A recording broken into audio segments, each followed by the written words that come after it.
शिक्षा की क्रांति, गुर्जर समाज में शिक्षा की बड़ी क्रांति लाने वाले और सामाजिक अधिकारों के पैरोकार कर्नल किरोड़ी सिंह बैंसला की आज द्वितीय पुण्यतिथि है। उनके हिंडौन सिटी के बर्धमान नगर स्थित आवास पर हम यहाँ मौजूद हैं।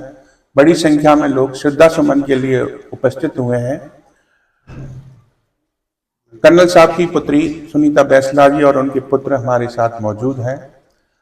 कर्नल बैंसला जी ने अपना पूरा जीवन आर्मी से रिटायर्ड होने के बाद समाज सेवा को समर्पित कर दिया और अंतिम समय तक वो समाज के लिए करते रहे।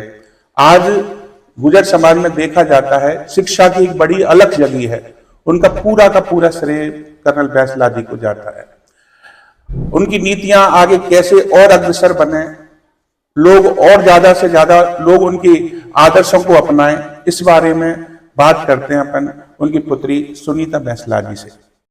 कर्नल साहब का संदेश न केवल गुर्जर समाज में पर सब समाज में पहुंच चुका है जी। हमारे क्षेत्र में, हिंडौन में जहां हम बैठे हुए हैं, पूरे राजस्थान में और हिंदुस्तान में। कर्नल साहब क्योंकि ग्रामीण क्षेत्र से थे और हमारा इलाका बहुत ही बैकवर्ड था, उन्हें एहसास था कि हमारे क्षेत्र में पढ़ाई लिखाई नहीं है, बच्चों का रुझान नहीं है, माँ बाप का रुझान नहीं है बच्चों को पढ़ाने के लिए।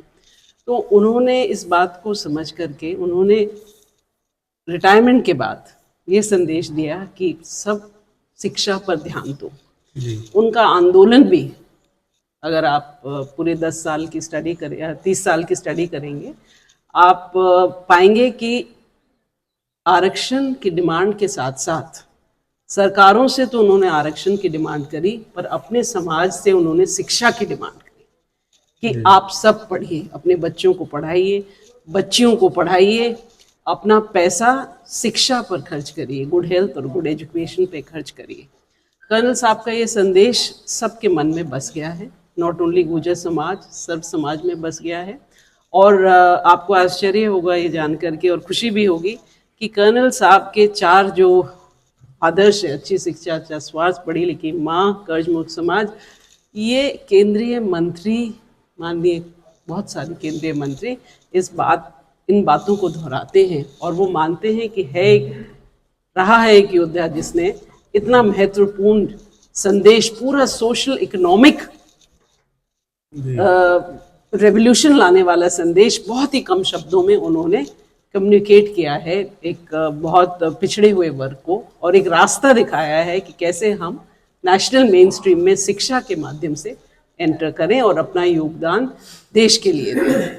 रही बात आगे शिक्षा के लिए क्या होगा, तो हर व्यक्ति समझ चुका है कि मुझे अपने बच्चों को अच्छी शिक्षा देनी है। हर बालक समझ चुका है कि मेरे को शिक्षा ग्रहण करनी है, बालिका समझ चुकी है। हम as a family, as a समाज, हमारी कोशिश रहेगी कि हम कंटिन्यूसली बच्चों को मोटिवेट करें अच्छी शिक्षा के लिए, और लाइब्रेरी सेटअप करें, अच्छे स्कूल्स सेटअप करें और बच्चों से निरंतर एक डायलॉग बना करके रखें उनको मोटिवेट करने के लिए।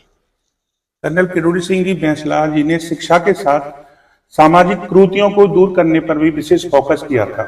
खासतौर पर वो समाज में फिजूल खर्ची के खिलाफ बहुत ज्यादा लोगों को जागरूक किया। फिजूल खर्ची नहीं करना चाहिए, जो खर्चा अपन व्यर्थ के कामों में करते हैं वो शिक्षा पर करें, अपने स्वास्थ्य पर करें।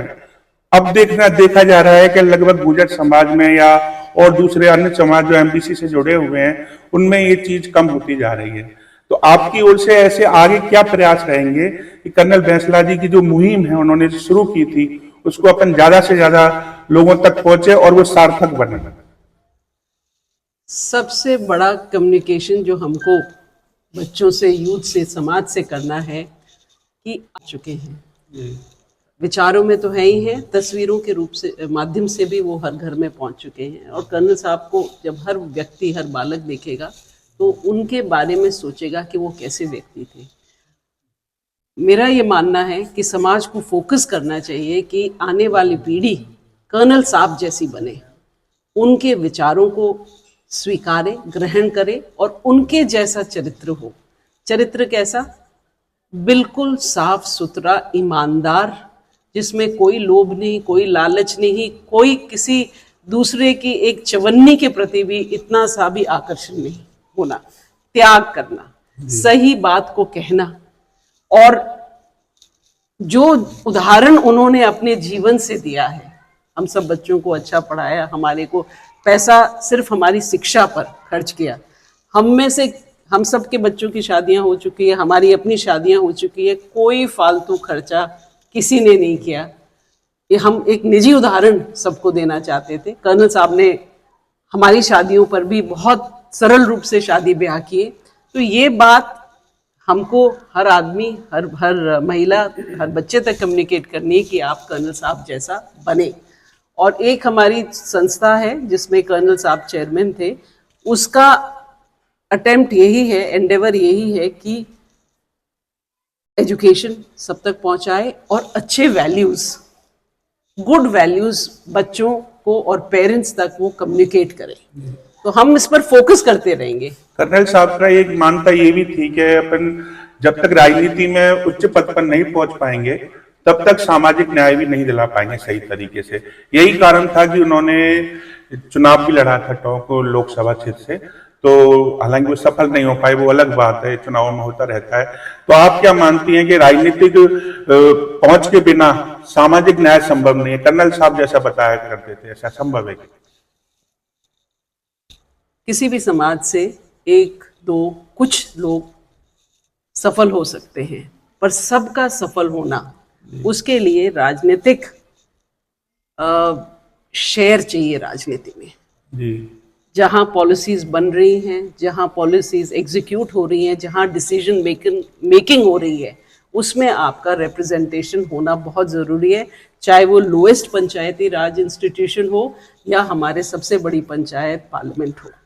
तो गुर्जर समाज और गुर्जर समाज जैसी अन्य समाजों का रिप्रेजेंटेशन होना, पॉलिटिकल रिप्रेजेंटेशन उनकी जनसंख्या के हिसाब से बहुत अनिवार्य है। और ये पॉलिटिकल रिप्रेजेंटेशन, पॉलिटिकल शेयर आपको एक नया कॉन्फिडेंस देगा और एक नई जिम्मेदारी भी देगा जी। इसको निभाना होगा सबको। एक दूसरी बात ये भी है कि आज जैसे देखते हैं कि कर्नल साहब ने जो लड़ाई शुरू की थी मूल रूप से आरक्षण के लिए, वो भी मंजिल तक नहीं पहुंच पा रही। 9वीं अनुसूची में इसको शामिल होना था, और इसके साथ में क्या है कि जो लोगों पर मुकदमे थे वो वापस होने थे। ये सारी बातें बहुत ऐसी है कि लोगों में पीड़ा देती हैं कि कर्नल साहब के बिना तो हम अधूरे से हो गए हैं। कहीं राजनीतिक दूसरे जो लोग हैं उन पर बात भी नहीं करना उचित समझते। उन मामले में आप क्या कहना चाहेंगे? मेरी सीमाएं हैं, तो मैं इस पे ज्यादा नहीं कहना चाहूंगी, पर वेट एंड वॉच, हम सबको let us wait and watch and see. ऐसा ना हो कि हम जरूरत से ज्यादा घबरा रहे हों। Let us wait and watch. आप सुनीता बैंसला जी जो बता रही थी कि कर्नल बैंसला जी ने जो समाज के लिए त्याग और समर्पण किया उसको वो जारी रखेंगे। हमारे साथ हैं कर्नल बैंसला जी के सुपुत्र, उनसे ही पूछते हैं कि इस तृतीय पुण्यतिथि के अवसर पर समाज के लिए उनके ओर से क्या संदेश? हाँ, नाम साहब, मैं कर्नल दौलत सिंह बैंसला हूँ, कर्नल साहब का बड़ा बेटा हूँ, और मैं इस द्वितीय पुण्यतिथि पर ये संदेश देना चाहता हूँ अपने भाई लोगों को, अपनी कम्युनिटी को और समाज को, कि जो सिद्धांत कर्नल साहब हमारे लिए छोड़ गए हैं हम उस पर चलें। अच्छी शिक्षा, कर्जमुक्त समाज, गुड हेल्थ, पढ़ी लिखी माँ, ये ऐसे सिद्धांत हैं जो पूरे समाज को चलाते हैं, और हम इस पर पूरा अमल करें। और मुझे बड़ी खुशी होती है जब हम कर्नल साहब हमारे साथ में एक बार जयपुर में रहते थे या उदयपुर में रहते थे, जितने भी हमारे एमबीसी के छात्र थे जो उन्होंने उज्जवल नंबर से किसी भी संस्था में एडमिशन लिया तो वो अपने घर पे बुला के उनका मोटिवेट करते थे, उनको शाबाशी देते थे। मैं सोचता हूँ कि उन्हीं सिद्धांतों पे हमें चलना चाहिए और समाज में अच्छा उदाहरण देना चाहिए कि हम और क्या से आगे बढ़ सकते हैं। आप थे दौलत सिंह जी, कर्नल बैंसला जी के सुपुत्र, और सुनीता बैंसला जी से बात हुई तो निश्चित रूप से समाज के लिए कर्नल बैंसला साहब आज भी प्रेरणादायी हैं। उनके आदर्शों को अपनाकर समाज अग्रणी बढ़ सकता है। मैं दीनदयाल सारस्वत न्यूज संवाद के लिए आप इसे अधिक से अधिक शेयर करें ताकि कर्नल बैंसला जी की बातें और सुनीता बैंसला जी की बातें, दौलत सिंह जी की बातें अधिकतर लोगों को पहुंच सके। बहुत बहुत धन्यवाद।